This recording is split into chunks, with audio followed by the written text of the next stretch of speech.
You're listening to the Build-isode Method podcast, where we're all about mindset, systems, and profit. As a nationally recognized business consultant, coach, and speaker, your host Aaron Keith is passionate about supporting the entrepreneur community by sharing his knowledge gained from coaching over 10,000 entrepreneurs in nearly 20 years at companies ranging from billion-dollar enterprises and celebrities all the way to Main Street and small startups. Each Build-isode's blunt, no-bullshit conversation is led by Aaron along with his co-host Ryan Coyne, a veteran tech consultant and nationally recognized speaker.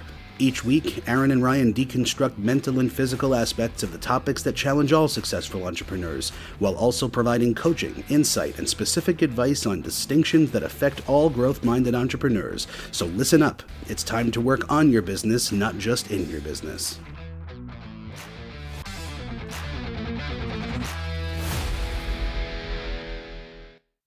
Hello, everyone. Welcome to the Build-isode Method podcast. My name is Aaron Keith, and I'm joined with my co-host, Ryan Coyne.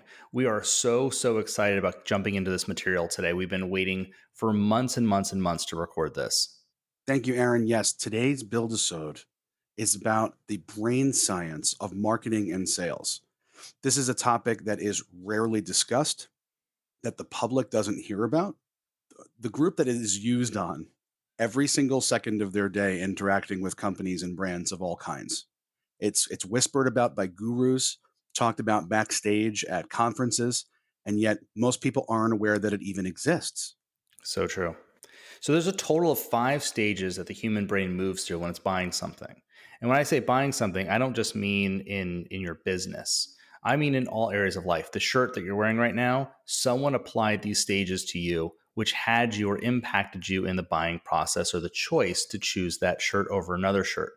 The car that you're driving, the coffee you're drinking, and where you went to go get that cup of coffee. Even in dating, these 5 stages apply to almost everything that we're doing that requires choice.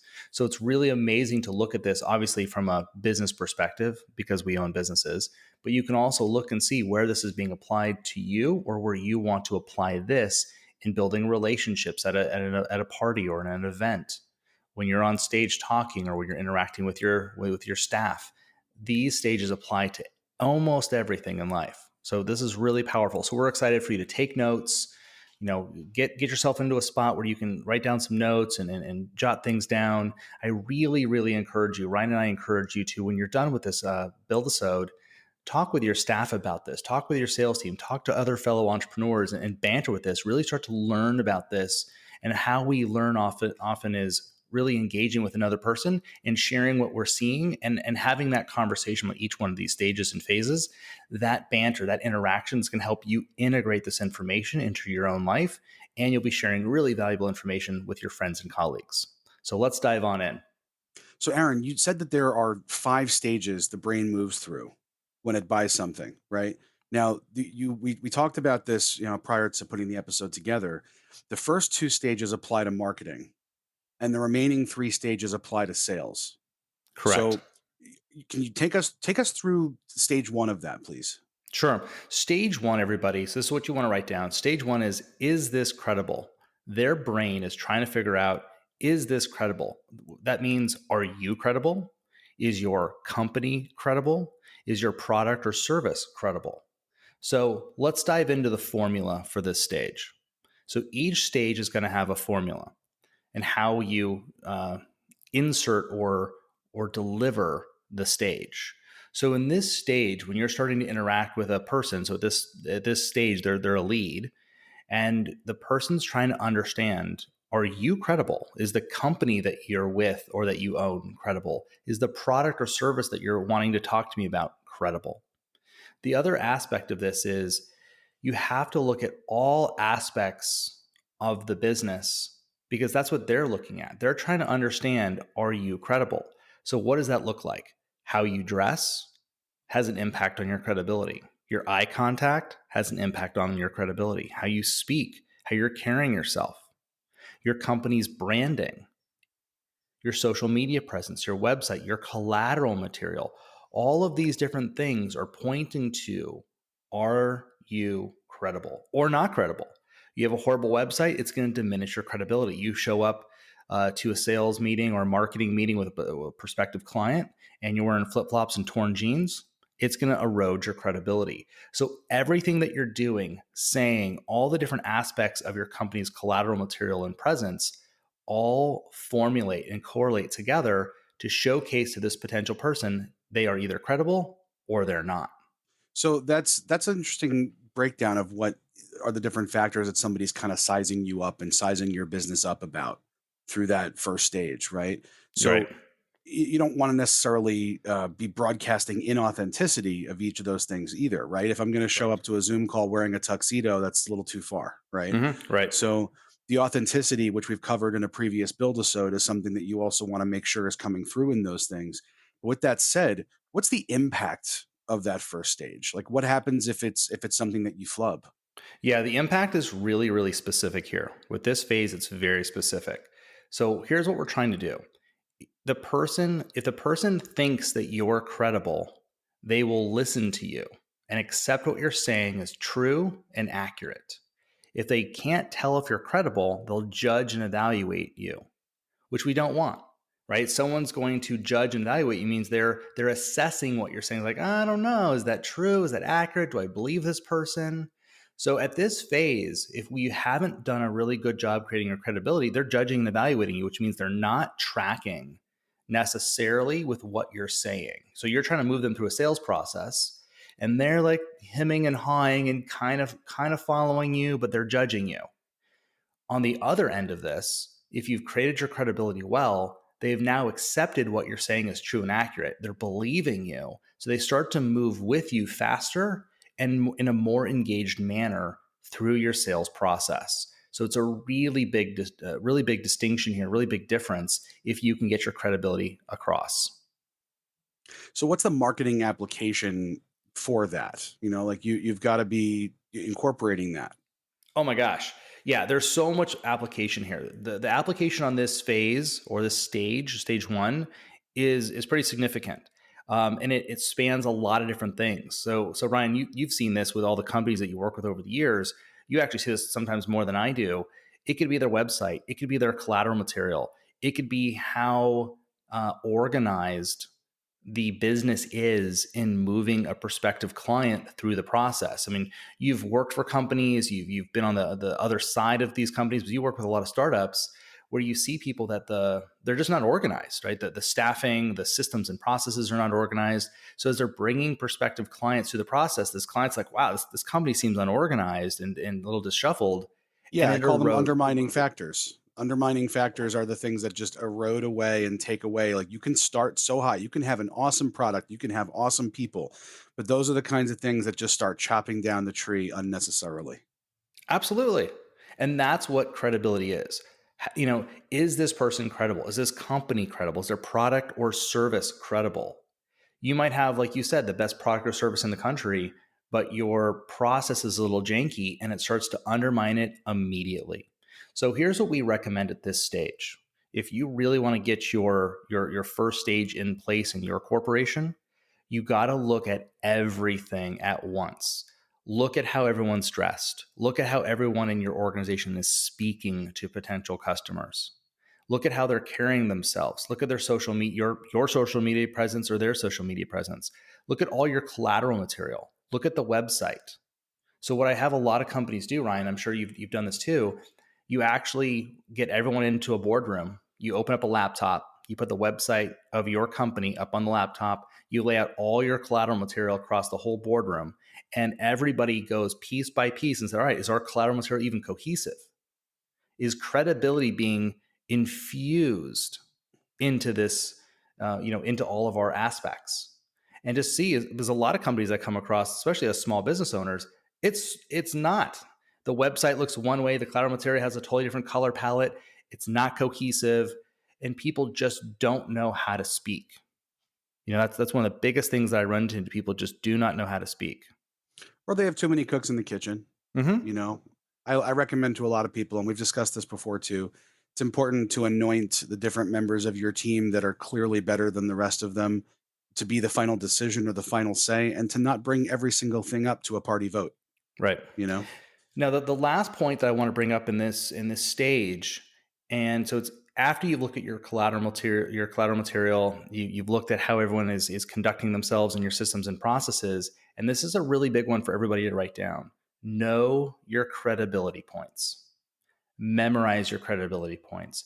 Make sure that all of your frontline staff that's interacting with any potential customers absolutely knows their credibility points.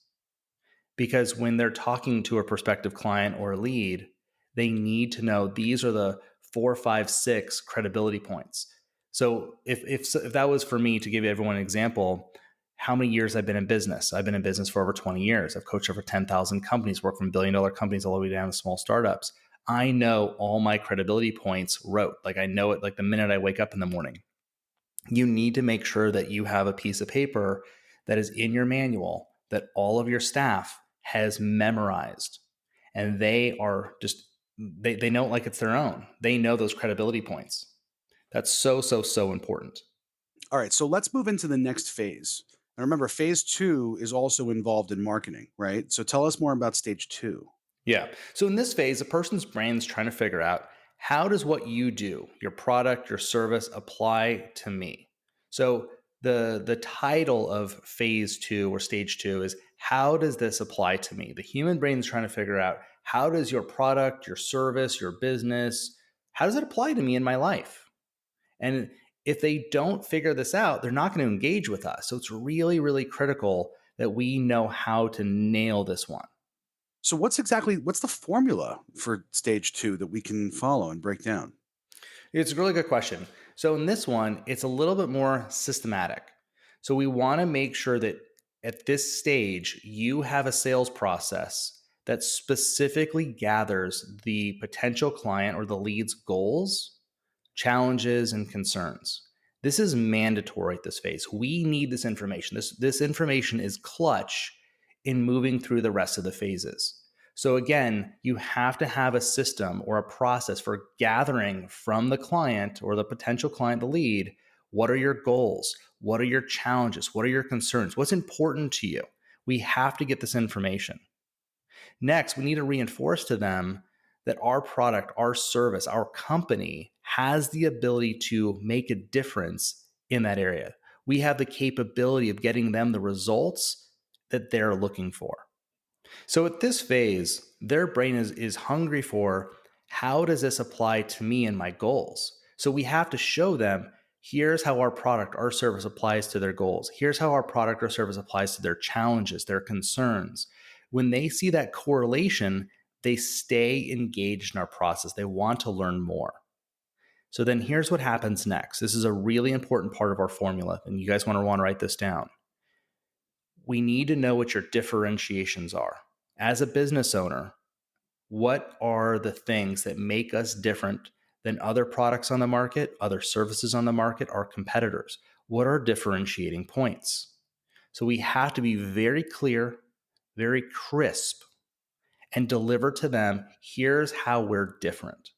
Because again, when they see how we're different, they better understand how what we do is applying to them in their life. So not only do we need to get their goals and their challenges and explain how our product or service applies to that, but then we layer on top of it, again, these are differentiating points. Here's how we're better, faster, stronger than everyone else. So at this point, they should be really engaging with us and like, wow, I really see how what you do applies to me, and I'm getting excited about that. It sounds like you might be able to help me. This could be a possibility. So they're starting to pique their interest. Their interest is starting to build. Remember, all 5 of these stages, it has a ramp up or a momentum to the totality of these 5 stages. So what exactly is the impact of stage two on my business? If I'm trying to incorporate these things, I'm breaking down this formula. What happens if this is not taken care of properly? What happens if we don't give it the right attention? Oh man, I mean, I'm sure you've seen this a lot. When a company is not doing a great job conveying how a product or service can directly impact someone and help them, and letting them know how we're different than other products or services, then they stop engaging with us. The marketing that we're sending out stops being engaging to them, just period. So you'll start to notice that engagement rates drop, open rates drop. People will fall off your mailing list. People will stop taking your phone calls, they'll stop responding to your emails. You'll notice the whole relationship starts to erode and the person becomes more flaky or straight up stops engaging with us altogether. So it's a serious phase. So, what's the marketing application for all that we've accomplished in stage two? How do we incorporate that? Yeah, it's a really good question. And this is, again, this is a really, really specific set of systems that you want to make sure you build into your sales process. So I think the first one that I would look at is your sales process needs to have an aspect to it where you're gathering someone's goals and gathering someone's challenges. So make sure that in your sales process there is some mechanism, there's a very clear process or system where you're spending time extracting valuable data. So whether that's their goals, their challenges, their concerns, what they're looking for, their needs, their wants, whatever that is for your business and your industry, your sales process has to get that information at this stage. Has to. Mm. And then next, you have to really clearly deliver your differentiating points to this prospective client, this lead. And it needs to be how your product is different, how your service is different, how your business is different, how you're different. So don't just rely on the differentiating points for your product or service. Go beyond that. How are you different? How is your company different? The more places you can show differentiation, how you're better, faster, stronger than your competition, the better this client is going to engage in you and see hope that you might be able to get them what they're looking for. Wow. Okay. I mean, that makes perfect sense. That's exactly the impact that's going to have on the mentality of the people that we're working with. I mean, that's exactly what we want. So that makes a lot of sense. And can you take us into how the next phase starts our transition into sales, right? So stages 3 through 5 is all the sales related stuff. After we've focused on the marketing brain science, can you take us through the distinct parts of what stage 3 has in store for us?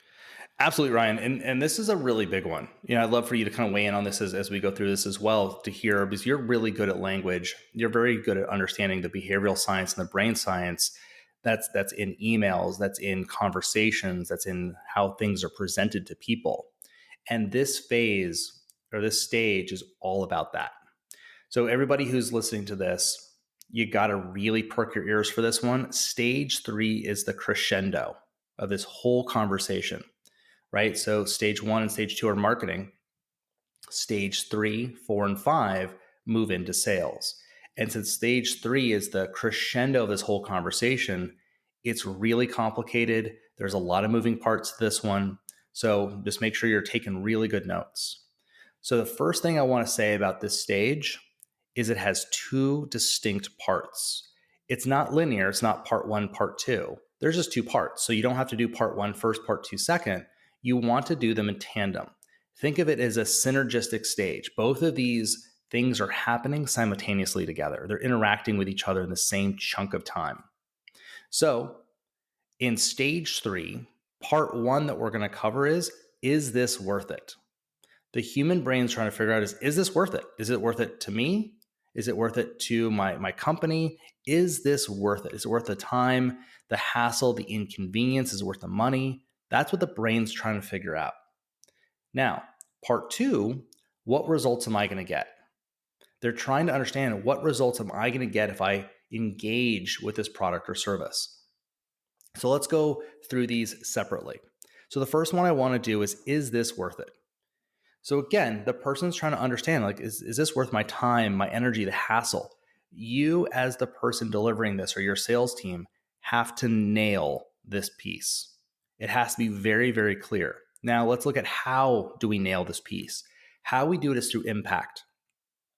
We have to show them the impact of them not utilizing our product or service.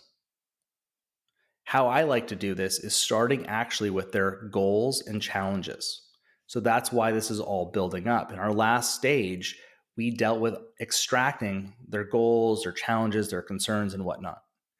In this stage, you're going to take their goals, their challenges, and you're going to show them the impact on them, their employees, their customers, their reputation, how they stack up in the marketplace. We have to show them the impact of what it's like if they don't fix these challenges and achieve the goals they're setting out to achieve.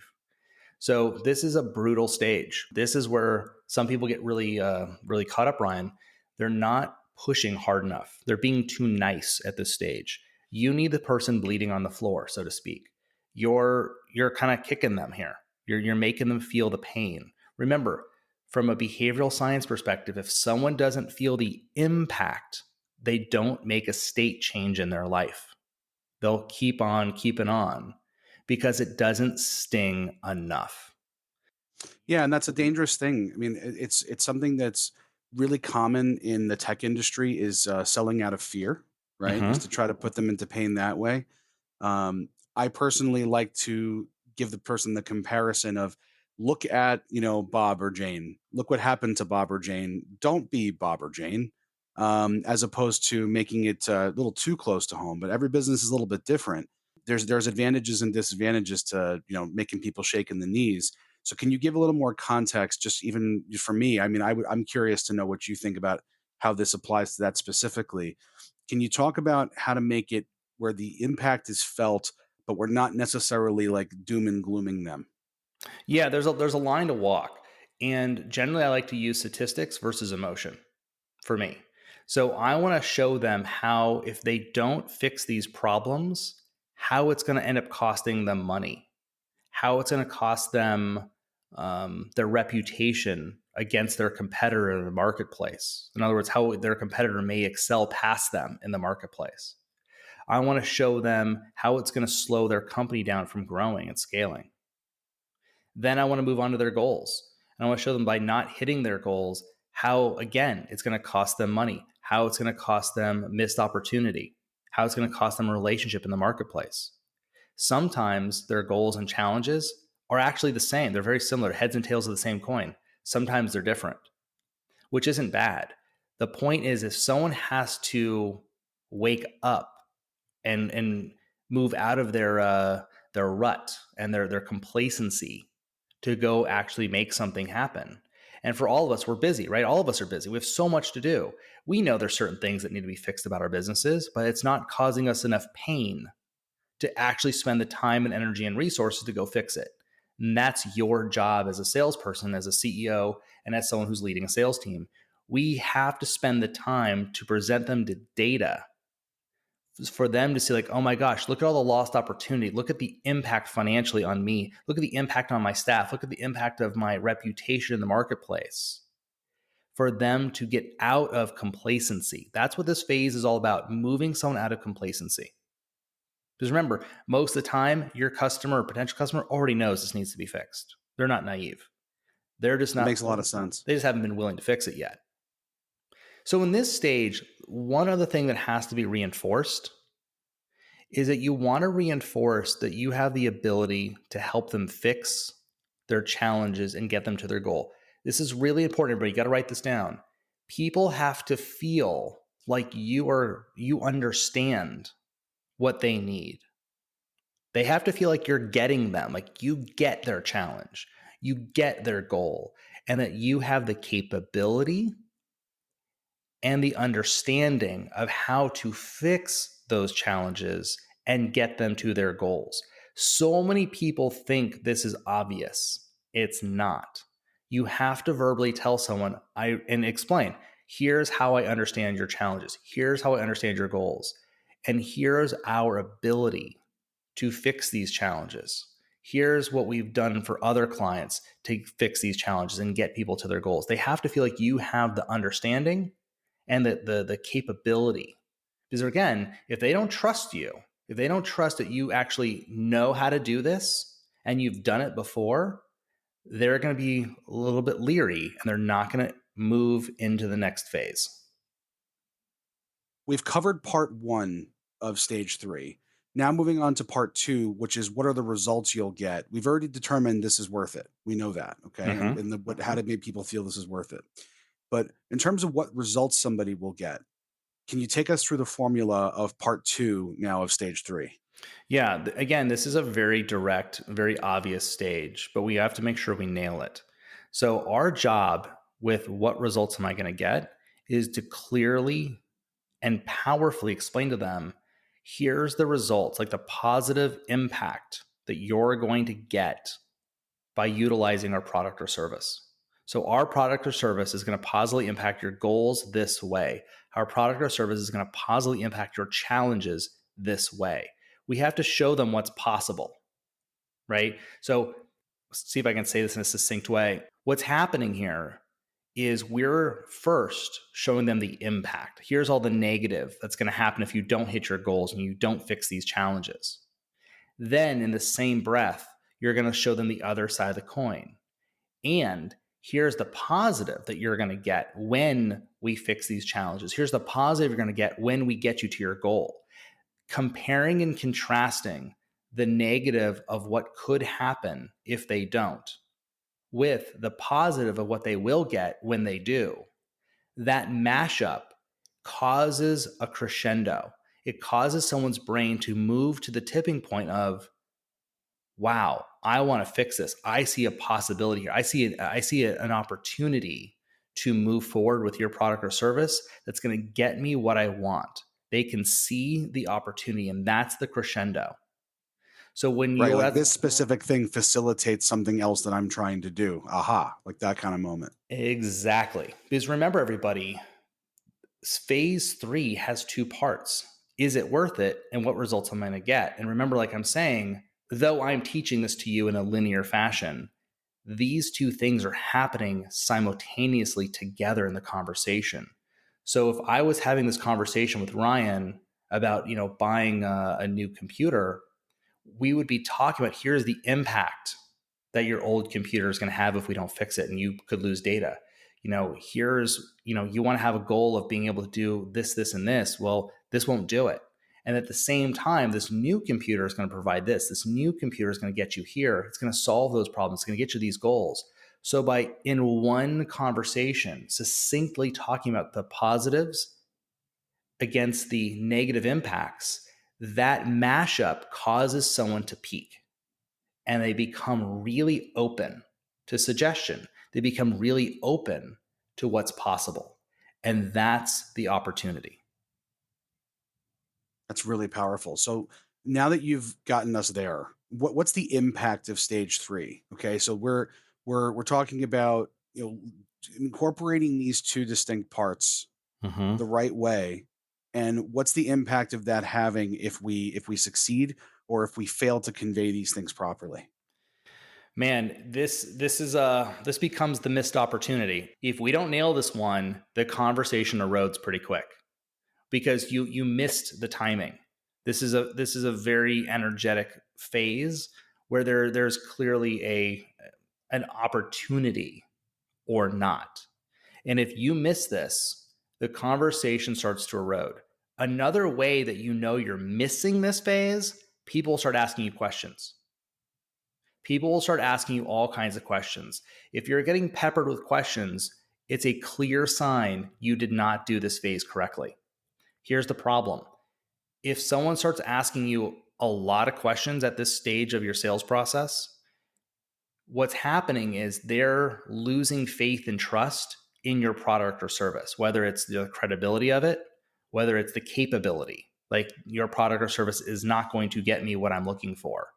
And when they're having to ask questions to get their needs met, to get their questions answered, in that moment, they are backsliding. This whole relationship is now backsliding. And you're going to have to work very hard to rebuild it. And oftentimes, it's not rebuildable. And you miss out. And a lot of times the way they leave it is, okay, well, thank you for your time. Let me think about it. Let me ask my business partner. Let me ask my spouse. And that's how you know you really missed the phase. Okay, so I'm sure everybody out there is nodding their head in agreement or mind blown and looking at, okay, this all makes sense to me. This is incredible. I've never looked at it this exact way before, but this tracks. This is what I experience day to day with these brands that I'm finally now aware of what they're doing on me with the voodoo. How do I now take all this information and actually incorporate it into my sales process? Can you give us some specific actions we can take to action upon this? Absolutely. Your sales process has to have the following. You have to have an aspect or a step or stage here where your sales process is extracting their goals their challenges, their concerns, or whatever it is that matters to them. You have to have that. Next, your sales process has to exploit the impact. And I mean, really, really exploit the impact, whether it's how much money they're losing out on, how it's hurting their company culture, how it's going to diminish them in their rankings online, how it's going to hurt them against their competition. You have to do a solid job of making them feel the pain.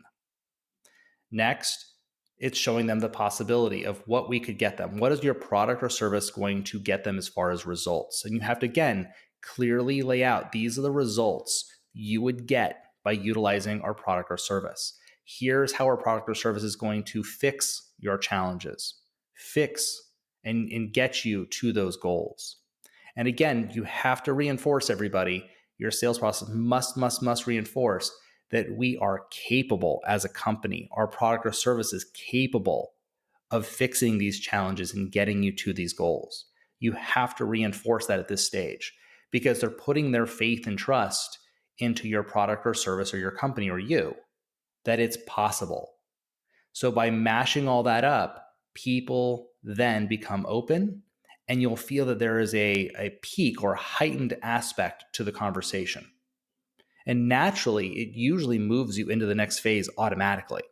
All right, that is awesome. All right, so now I'm ready to just start another company with all this vinegar that you're putting in me, that I can take all this scientific stuff and apply a formula to being successful. This is awesome, and that takes us into the next phase. Now that we're still in sales, okay, and in this phase, the lead that we're focused on is determining whether or not they're actually going to buy or not buy from us. Okay, so can you take us through stage 4, please? Yeah. So is this something that you would like to do? That's where their brain's at. Is this something that you would like to do? This is the ask, everybody. So stage 4, stage 5 is very simple. It's simple, but it's not easy. Okay. So it's simple, but not easy. So it's stage 4. Is this something that you would like to do? So here's the formula for this stage. You have to be clear, you have to be direct, and you have to ask, is this something you like to do? Would you like to move forward? Ryan, I know you see this all the time with people because you train a lot of salespeople in the organization that you're in, and you have people that are good at talking about their product or service and getting people excited. But when it comes to the let's do this, they get weird. People just get weird at this phase. Have you seen that? Yeah, it's the well, I mean, not to be insensitive, but I guess we call it like the killer instinct, right? Yeah. Where it's this is something where you're watching the nature channel. It's like the cheetah is chasing whatever it's trying to catch. Here's the point where a lot of people get tired in the sales process.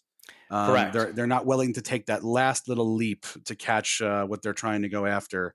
Where the pushbacks are starting to feel insurmountable is the word that I would use. Mm-hmm. That's where I'll get a call from one of my guys saying to me, "Yeah, he just wasn't ready, or just he wants to think about it, or he's got to check with his business partners, or something like some version of it's just not the right time."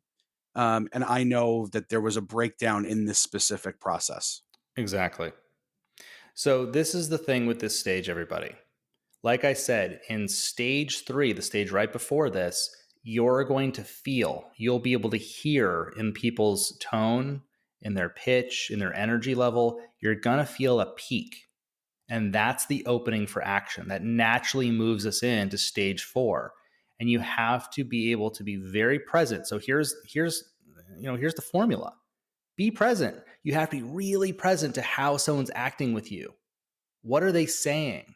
You should be able to kind of ride that momentum and kind of feel the energy there that, oh my gosh, there's an opening here. And you have to act quickly, or else the energy will change very fast because momentum of conversation can move in minutes. So, one formula, be present to the conversation. And when you feel the opening, when you hear that opening, clear, direct ask. Would you like to move forward? Is this something you'd like to do? That's it. That's all you have to do. So you have to know your phrase. Is this something you like to do? Would you like to move forward? Whatever your phrase is, deliver the phrase. I watch a lot of Yeah, people get nervous here, don't you? And they talk for minutes about this. They try to reconvince them because they're yeah. nervous. Right. It's something as simple as let's talk about the next steps to get this completed. Can we get this taken care of today? Different versions of closing it, closing statements. This is where you have to always be closing, right? You want to wrap this up at this point. Yes. Um, Asking for other objections is opening them up to find them. Like I like to ask things like, have I answered all of the questions that you've got? Is there any other material that you're looking to see on this to close any gaps in where you might not be fully confident? In ways that are not necessarily asking them to think about elephants and to find other problems or things wrong with doing this. Right. Absolutely. So, what is the impact of stage four on the business? I mean, you and I we kind of called it out and identified it here. And I guess the obvious one is that maybe it's just not successful overall. But can you talk about how this is something where if you do it properly, you're well on the way to completing the sale, and maybe if you're not, how you're opening yourself up to either losing the opportunity or and so on and so forth? Yeah, I think we've all as business owners experienced this multiple times where we kind of flubbed it up a little bit and we were casual or we were nervous and we just didn't quite follow our process that we knew to follow. So at this thing, at this stage of stage four, the impact really is the sale starts to erode, right? Because people are giving us a sign that they're ready to move forward. And if we talk too much and oversell, like we talk too long, like I know you've seen this too, Ryan, where people are nervous and they're talking instead of just shutting up and asking the question, the thing starts to erode. People get deal fatigue. Deal fatigue is a real thing, and people start to erode. People stop interacting with us as much, and there's just something now odd or weird in the space, and there's a wobble where before it was a crescendo and it was powerful and it was crisp and clear. We've now taken it too long, or we missed the opportunity. It starts to become just deal fatigue, wobbly, insecure, and there's now just something in the space. Something else that I would kind of insert here too, people who are a little nervous with sales tend to want to do more messaging or emailing about sales. All right, so we've covered the impact of this and we've covered how it can go good and it can go bad for us. But can you take us through that we did in the other stages? You did this really well for us. Can you take us through how to take this information and make this actionable as part of our sales process? Absolutely. So the actionable aspect of this stage is really being present. You have to be present to how the other person is acting, what they're saying, and the overall energy of the conversation, and make sure it's really in a heightened state. That heightened state allows you to know it's time. There's a window of opportunity now where you can ask. And then, second, again, having a clean, clear, powerful ask. Make sure when you're asking, you're saying it in a very leadership fashion, more of a dominating fashion. Don't be subservient to when you're asking. So pay attention to how you're being. Be strong, be assertive, really say it clear, say it powerfully, and expect a yes.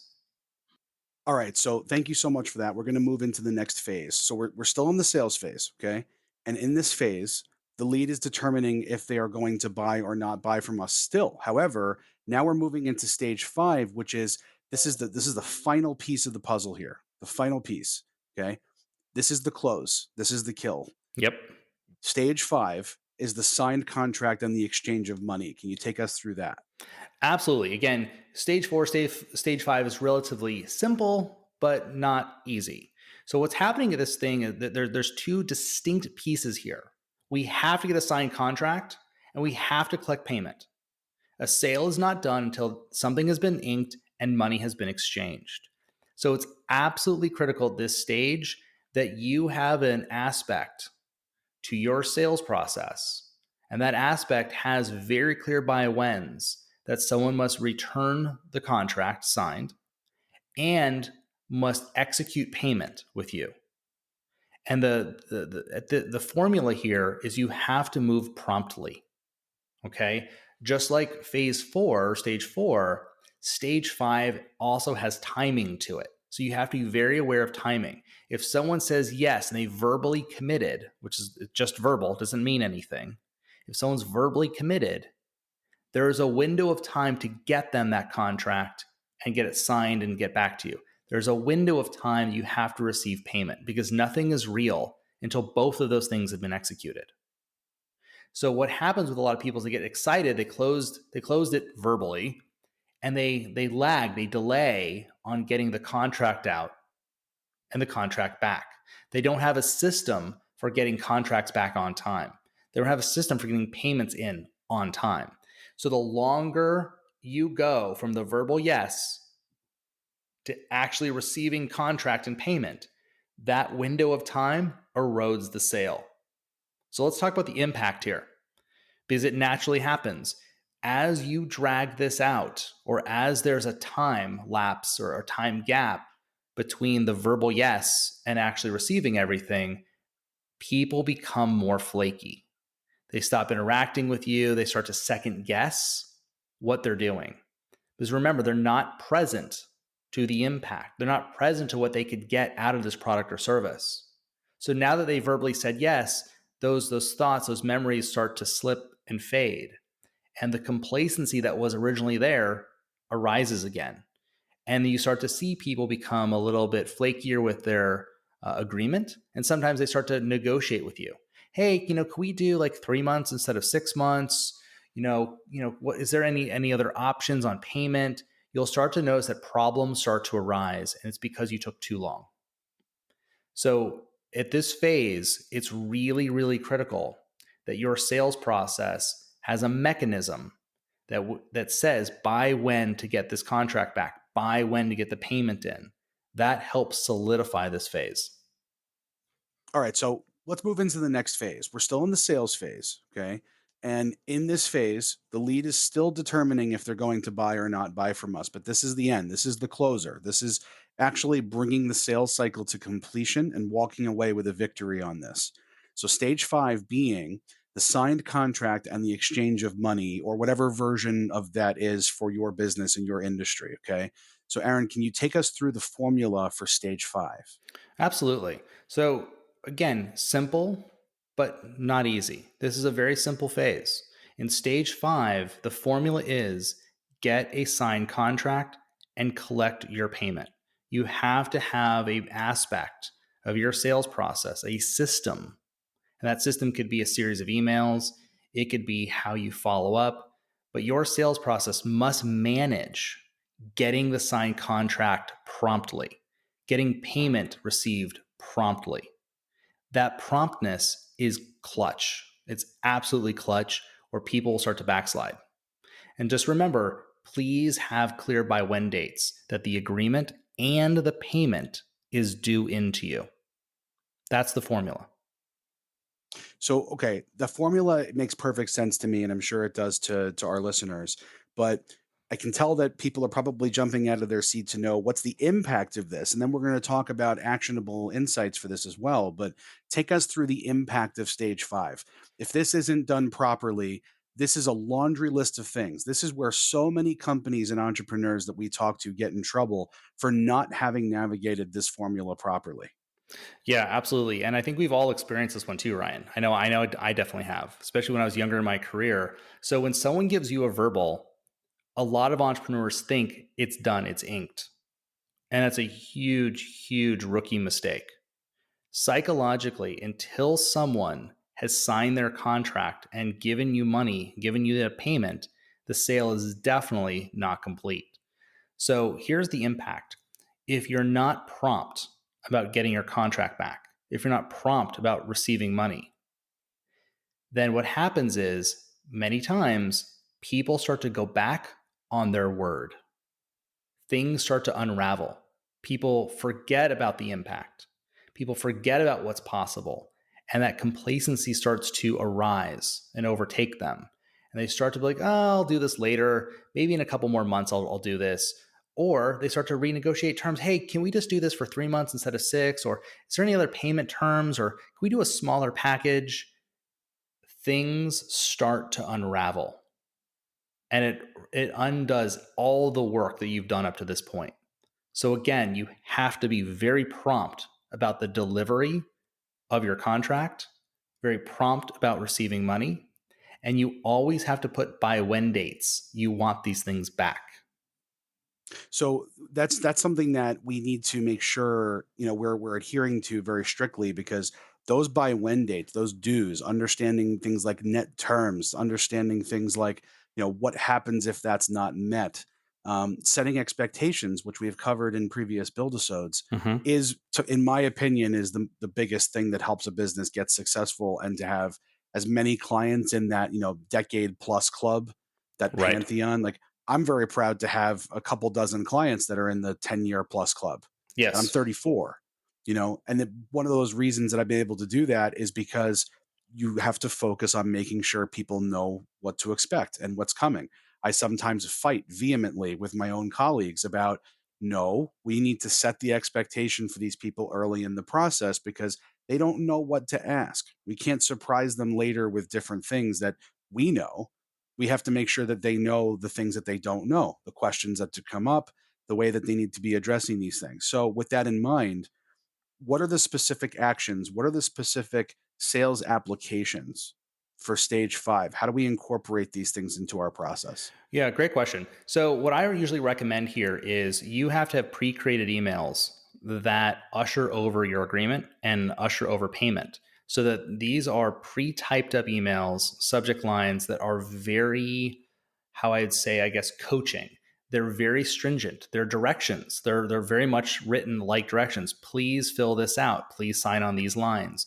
Please do this. Please have this back by this day at this time. These emails are foundational to your sales process. They are part of your sales process. They are guiding your potential client through the finish line. So, whether that's follow up phone calls, whether that's scheduling next steps and having those next steps actually scheduled, all of these things should be part of your sales process and typed up. So that the minute someone says yes, these, one, two, three, four things get scheduled with them. The agreement is sent in a very created email. The payment is being received in a very specific way. That all this is being very controlled. And that control guarantees people adhere to the verbal yes that they then said. And it helps move them across the finish line. That's what I would say is the thing that needs to be built into people's sales process. Okay, so we've done a lot. We've moved through the 5 different stages, including 2 parts of one stage. So almost like, 5.5 stages, right? Yes. We've moved through these different stages. We've taken our listeners all the way through from inception to completion, how the sales process affects the human brain, how the marketing process affects the human brain, and how big brands, now that we're all listening to this, we can kind of hear through this lens the way that these things are targeted at us through all forms of advertising, both passive and active. Okay. We need to summarize this, which is going to be a tough task for you, Aaron. I know you're a brilliant person when it comes to this topic. One of a select few that actually has this kind of intimate relationship to the material. But if you can you please summarize for us, the content here, the takeaway, and maybe what we should do for ourselves to be able to start working with this material? Absolutely. So, everyone, very much like Ryan said, I invite you over the next week to start paying attention to commercials and advertisements and ask yourself, what stages are they covering with me? Did you hear the credibility in the advertisement? Did you hear how does this apply to me in the advertisement? Is it worth it? What results am I going to get? So start paying attention to all these marketing ads that you're being bombarded with. Are they covering, stage 1, stage 2, and stage 3, or part of stage 3, just stage 1 and 2? As you start to look for it in other places, you're going to train yourself how to see it, how to hear it, and how to deliver it yourself. So that's one piece of homework. Next, as a summary, it's your sales process. One of the biggest things I need you guys to take away from today's podcast is your sales process has to embody all 5 stages. So please, please, please, for homework, write out your sales process. Every single verbal conversation, email, step that happens the minute your company gets a lead, all the way through the place where that lead says yes and wants to hire you and they sign the contract and they give you money. I want that written out. And I want you to clearly type in or write in everything that needs to be said, everything that needs to be done to fulfill on each one of these 5 stages. And next, please do a marketing and sales audit. Look at your marketing material, look at your sales material. That could be your website, your brochure, your sales scripts, your marketing scripts. Look at all of it and really layer on top of it our 5 stages and see, where are these 5 stages missing? Or what I see most, where are these 5 stages out of order? Having coached thousands and thousands of businesses over the years, the number one thing I see is that people's sales process is out of order from these 5 stages. Almost every week when I'm doing this with people, something about their sales process is out of order with these 5 stages, which causes a little bit of a little hiccup in the process. So that would be the summary. That's a powerful summary. And where could people go to maybe find a little bit more information about this? Are they looking on YouTube? Is there a special TED Talk that you like? Are there any books on the subject, or at least, authors or people in the space that you think, or even brands that you think utilize these kinds of things especially well, that people can go look for examples? Yeah, I mean, there's 2 books that I recommend to a lot of my clients that are really great with language. I know this is something you've turned me on to. You and I talk about this on a lot of our podcasts, Ryan. Never Split the Difference by Chris Voss. He's just a master negotiator. He's really great at teaching words, phrases, and language and how it impacts the brain. And then I would say another book that you've turned me on to that I love and I tell all my clients about is Exactly What to Say by Phil Jones. Exactly What to Say by Phil Jones is just an absolute amazing book. Again, it's very similar. They're teaching you words and phrases and what to say and how it impacts the brain, what not to say and how that impacts the brain. It's an art that we can all spend our life studying. What about you, Ryan? Are there any books that you recommend that made a difference for you over the years? Yeah, I mean, pretty much anything written by Dr. Frank Luntz. I probably sound like a broken record for the big fans of the podcast. But everything from Words That Work to How to Win at Business to one that actually is a little bit of a tougher read. It's not as narrative. It's not as much of a standard book as most people would read. It's full of a lot of stats, a lot of poll results. Is What Americans Really Want, really. And it's actually a book of case study results and analysis on focus groups of Americans all over the country and how they respond to different things. That one's really powerful because it gives you like a lot of raw data as opposed to just somebody's opinion about different things throughout the entire book. But the expert analysis is really, really powerful for me. And it also says a lot about what people are willing to say out loud versus the way that they actually push a button and how they feel about something when it's more anonymized. We're all different people if you give us some degree of anonymity and people are out there probably shouting at their radio or their phone, yeah, it's like social media. Yes, exactly like social media. People are not always willing to say to you or to your salespeople or to your marketing people or to your focus group director exactly how they think and feel. They sometimes will do that with their actions. So Yeah. I also recommend things like that because it can help you get creative in the way that you are attempting to gather this information from your customers. There's also this, you've been to airports a lot because you travel all over speaking around the world and you also like to have your fun on the slopes and stuff. When you're leaving like certain parts of the airport, especially like the restrooms and stuff, Hmm. they have that like happy face, medium face, and sad face that you're supposed to Right. hit on the way out of the bathroom. They call these CSAT scores, customer satisfaction scores. And there's a company out there, it's called Smile Back, that I recommend to a lot of my clients and people who are asking me for, how can we get more in tune with our customers. It's a really simple sign up, and it adds something to the email signature of either your staff, or you can add it to the different kinds of materials you're disseminating to your clientele. And it just adds that. It adds the happy face, neutral face, sad face to different things that you're sending out. So if somebody wants to give snap feedback, they can. It sends back context. It asks them if they want to leave more information about why they clicked that. So there are active, direct ways to try to get feedback from people, and there are more passive ones. But the thing is, you do want to be listening and paying attention and training your staff to read between the lines. People are not always saying what's actually important to them. in the words that they're choosing, Right. right? And people need to be very slow and deliberate when you're taking notes, when you're reading a transcript of a phone call, right? That's popular now, is the quality assurance people don't even listen to the calls all the time anymore. They're actually reading transcripts now. The Ah, transcripts aren't annotated with how people feel and how they're saying stuff, how long they paused before they answered something, right. how distracted they were, but hold on one second, somebody needs to ask me something.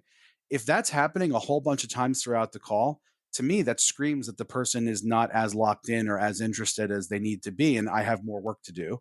Versus if it's a closed door meeting and they were super intent listening to me breathe the whole time, that's a different story as well. Agreed. Yeah, that's my piece about it. So with that, I think we gave people a lot of great information. Please make sure to check the show notes. We will have the books that Aaron mentioned. I'll have some more information that I just kind of added there with some links and the other book I discussed. So please make sure to leave us a review on Apple Podcasts or anywhere else that you listen to your podcast. It does help us, and it helps other like-minded entrepreneurs such as yourself find us and the material and the tools that we're sharing with everybody. It was an awesome, awesome time discussing the brain science of marketing and sales. Please look out for our alerts on our webinar series that we've been sending out to people in our network.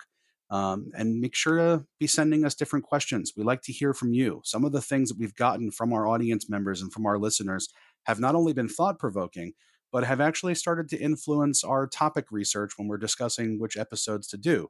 And the information that we're sending out. It's been awesome to get to provide people with a precise tool that they asked us for, like, hey, did you have that template or that Excel sheet that you guys discussed, and different things like that, or more context on resources.